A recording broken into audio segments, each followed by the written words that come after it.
Selamat sejahtera dan salam Malaysia Madani. Kami dari Kumpulan 7 ingin membentangkan tugasan 3 penulisan akademik iaitu analisis keutuhan wacana, sumber rujukan dan juga kejelasan.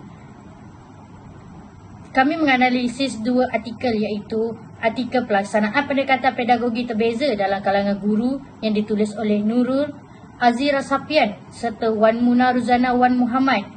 Manakala artikel kedua adalah penerapan kemahiran insaniah bagi domain efektif kemahiran komunikasi sepanjang hayat, sosial dan kepimpinan untuk kemenjadian siswa universiti, ditulis oleh Azam Muhammad Sabil, Abdul Rasid Jamin, Samsudin Othman, Rozita Radiah Said, Tajuk Arif bin Sulaiman dan Zarian Nuliana Aminuddin.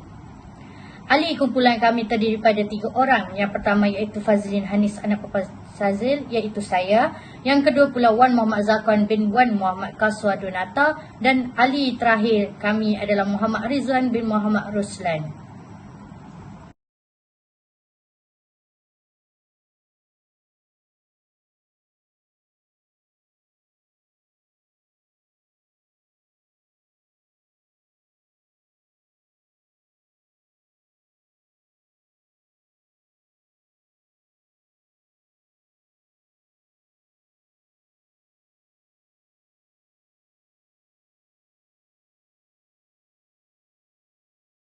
Kejelasan dalam penulisan ialah mudah dibaca dan difahami oleh pembaca, tidak mempunyai peluang untuk disalah-tafsirkan oleh mana-mana pihak, tidak mempunyai sebarang unsur kesamaran dan tidak mempunyai perkataan yang berbelit dan panjang. Seterusnya, kejelasan penulisan berdasarkan artikel yang dianalisis. Penulis mempunyai koheren dan kohesi yang mantap dalam penulisan artikel. Artikel yang ditulis menggunakan bahasa yang teratur dan tersusun. Penulisan artikel mempunyai tujuan penyampaian yang jelas dan logik. Penyusunan ayat oleh penulis yang digunakan dalam perenggan mencapai kejelasan dalam penulisan. Maksud kohesi. Kohesi adalah pertautan antara ciri-ciri linguistik yang menghubungkan satu urutan ayat. Maksud koheren. Koheren merupakan kesinambungan atau keikatan antara satu ayat dengan ayat yang lain dalam sesebuah wacana. Ciri-ciri penulisan kohesi. Pertama, pelbagai struktur. Kedua, menggunakan tanda baca yang betul. Ketiga, perenggan dibina dengan baik. Keempat, penggunaan kata hubung yang tepat. Kelima, peralihan antara perenggan dengan bahagian-bahagian adalah tepat. Yang pertama, saya ingin menunjuk rujukan penunjuk. Pada ayat yang terakhir, Muhammad Tahir 2010 telah menegaskan bahawa kurikulum adalah wadah yang paling berkesan dalam merealisasikan falsafah pendidikan kebangsaan FPK, khususnya dalam konteks melahirkan pelajar yang seimbang dari sudut. Itu adalah rujukan penunjuk. Seterusnya saya nak bagi kongsi. Seterusnya, contoh kohesi berdasarkan artikel yang telah dikaji. Gramatikal penghubung. Gramatikal penghubung ialah penggunaan frasa penghubung dan yang fungsi sebagai kata hubung atau menyambung idea-idea. Di sini pada ayat yang telah ayat kedua terakhir, jenis bahan rujukan juga terdiri daripada artikel jurnal dan penolakan akan dibuat kepada bahan rujukan yang terdiri daripada tesis, persidangan dan buku. Di sini penulis menggunakan kata hubung dan untuk menyambung idea-idea yang telah ditulis.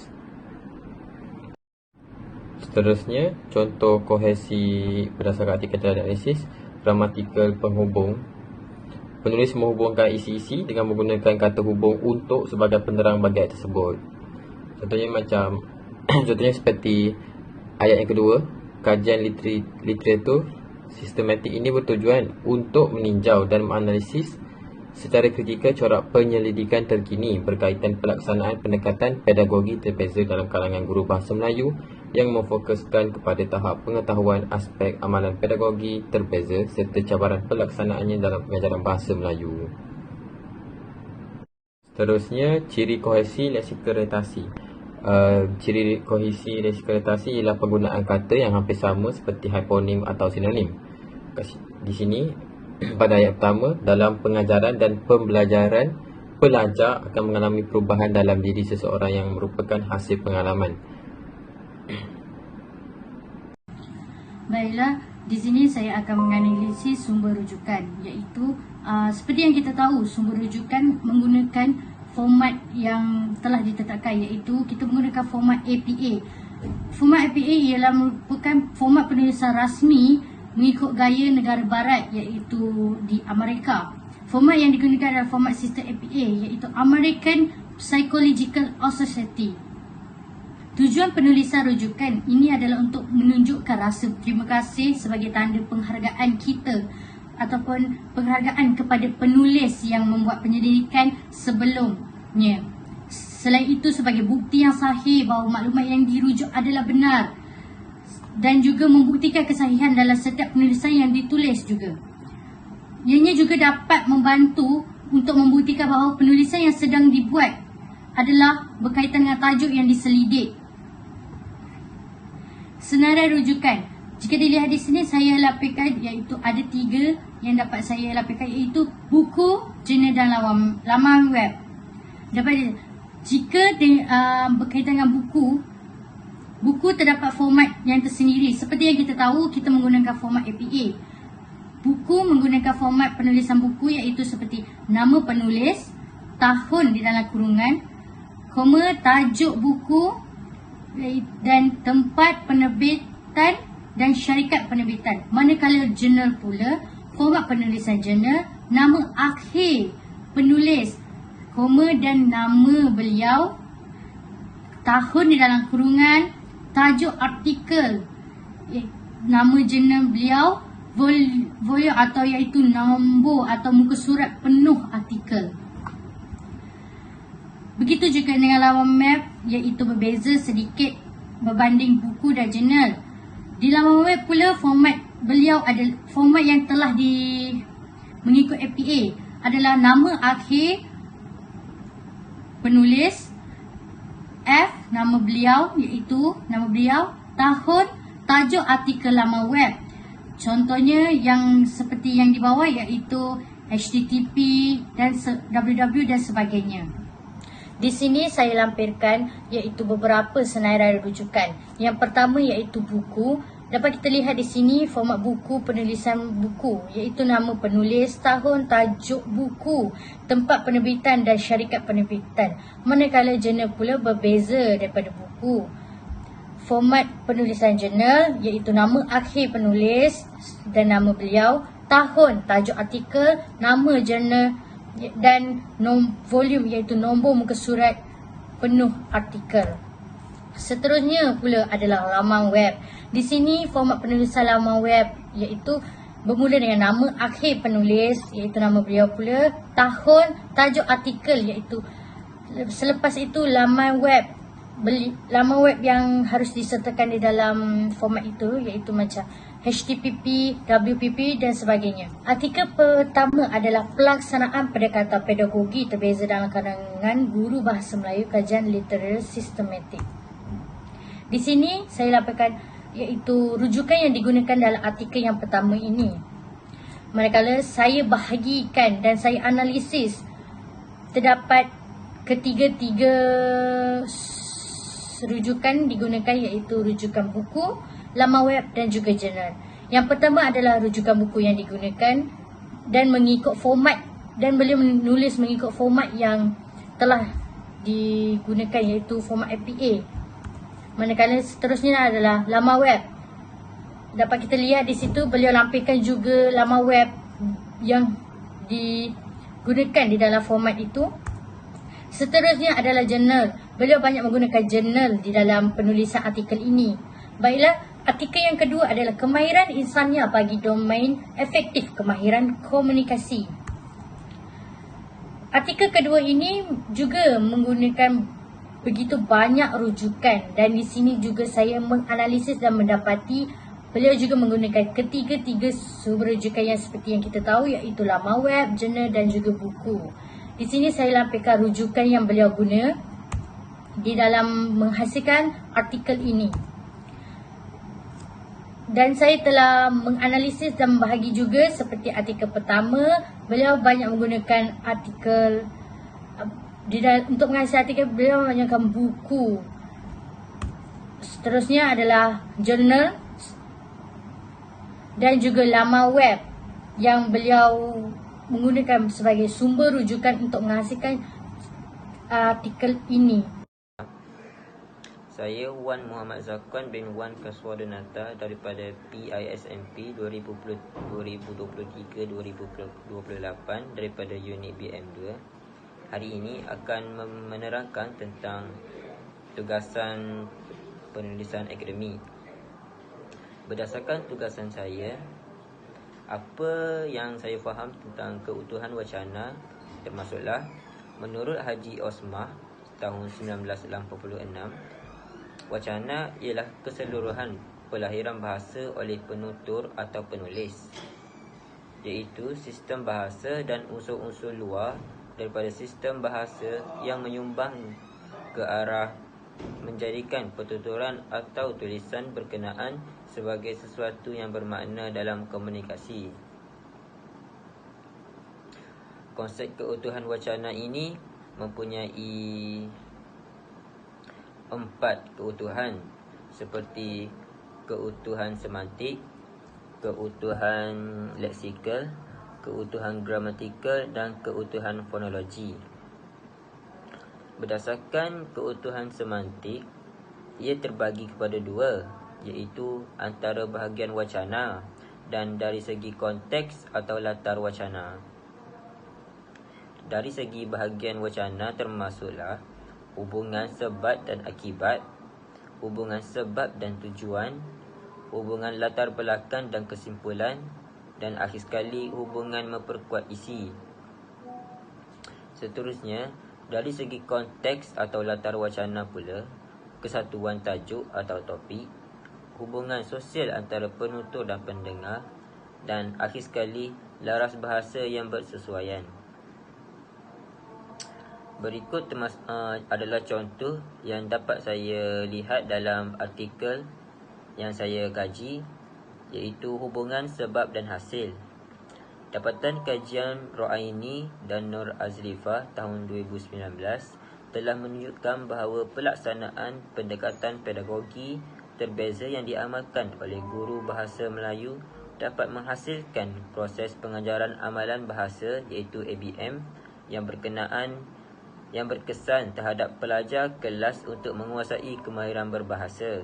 Oleh itu, penggunaan wacana oleh itu menunjukkan hubungan sebab dan hasil, kerana ayat menunjukkan guru bahasa Melayu perlu sentiasa bersedia untuk meningkatkan ilmu pengetahuan dan kemahiran pendekatan pengajaran terkini, kerana tahap pengetahuan guru bahasa Melayu mengenai konsep pedagogi terbeza masih lagi sederhana.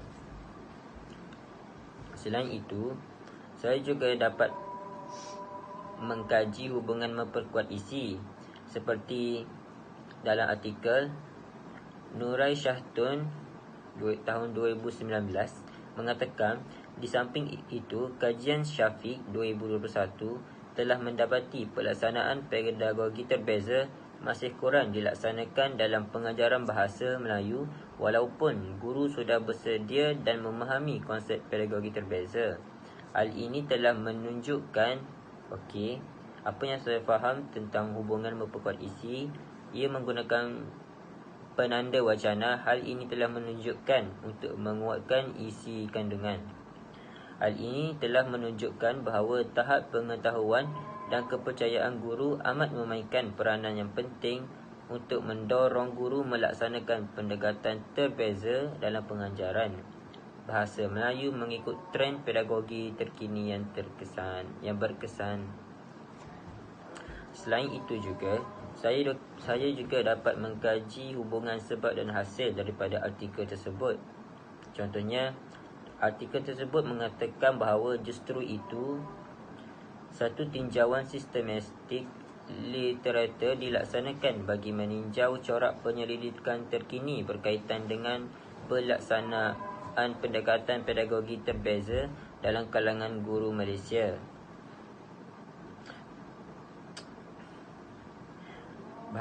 Menurut Zurina tahun 2021, pedagogi terbeza merupakan satu bentuk yang mempunyai tahap penguasaan pelbagai aras bagi memperoleh proses pembelajaran bermakna di dalam kelas tanpa rasa terpinggir.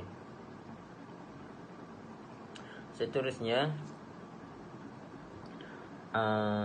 artikel tersebut juga mengatakan bahawa pemartabat pendidikan bahasa Melayu oleh itu merupakan penanda wacana yang dapat saya kaji daripada artikel tersebut. Oleh itu, konsep pedagogi terbeza perlu difahami dengan lebih mendalam supaya pendekatan pedagogi tersebut dapat dijadikan sebagai amalan pengajaran guru bahasa Melayu dan membolehkan guru mempelbagaikan kaedah pengajaran mengikut tahap kemampuan murid yang berbagai. Seterusnya, artikel yang seterusnya termasuklah Tomlinson 2014 juga mendorong guru agar tidak melakukan pembezaan pengajaran yang melibatkan kaedah pengajaran satu saiz untuk semua untuk murid yang berbeza bagi menyampaikan proses pengajaran dan pembelajaran yang berkesan. Hal ini kerana merupakan penanda wacana yang dapat saya kaji berdasarkan artikel tersebut. Keperluan murid menguasai kemahiran bahasa Melayu memerlukan strategi dan kaedah pengajaran guru yang sesuai dan berkesan. Kaedah pengajaran guru yang bersifat konvensional ataupun lama dan satu hala telah menyumbang kepada masalah penguasaan bahasa kemahiran. Seterusnya, elemen tambahan yang diperlukan oleh majikan ini ialah kemahiran insaniah atau modal insan yang dimiliki oleh graduan. Antara elemen kemahiran insaniah yang perlu dimiliki oleh setiap graduan pada hari ini ialah kemahiran komunikasi, kemahiran efektif, kemahiran kritis, pembelajaran sepanjang hayat, kemahiran kerja berpasukan, kemahiran keusahawanan, etika dan nilai profesional dan kemahiran kepimpinan. Sehubungan dengan lonjakan pelan pembangunan pendidikan Malaysia telah meletakkan graduan holistik, keusahawanan dan seimbang di lonjakan pertama dalam misi dan aspirasi negara. Hal ini jelas merupakan penandaan wacana penguat isi, menunjukkan bahawa pihak Kementerian Pendidikan Malaysia dan negara khususnya menekankan ke arah kemenjadian graduan yang unggul dalam semua domen atau kognitif, psikomotor dan juga efektif sehingga hari ini penilaian dominan efektif hanya terhad kepada aras pencapaian sehingga aras 3 dan daripada 5 keseluruhannya. Dan yang akhir sekali, antara keutuhan wacana yang saya dapat daripada kedua artikel tersebut termasuklah sehubungan dengan itu, etika dan moral profesional untuk meningkatkan sasiah dan kecemerlangan pelajar yang berilmu, berkualiti dan berbudi. Dalam era globalisasi ini, terdapat pelbagai cabaran dalam dunia pendidikan yang sering melibatkan etika dan profesional. Kemahiran komunikasi yang baik dapat membina keyakinan pelajar dan membina kepercayaan melalui komunikasi yang betul dan bagus. Selain itu, suasana persekolahan pelajar memainkan peranan yang penting agar hubungan antara pensyarah dengan pelajar akan menjadi lebih erat dan mesra serta mewujudkan keagraban. Hal ini demikian kerana kemahiran komunikasi banyak digunakan oleh pelajar antara mereka untuk berhubung dalam menyelesaikan masalah antara satu sama lain. Apa yang saya dapat daripada artikel tersebut, ia menggunakan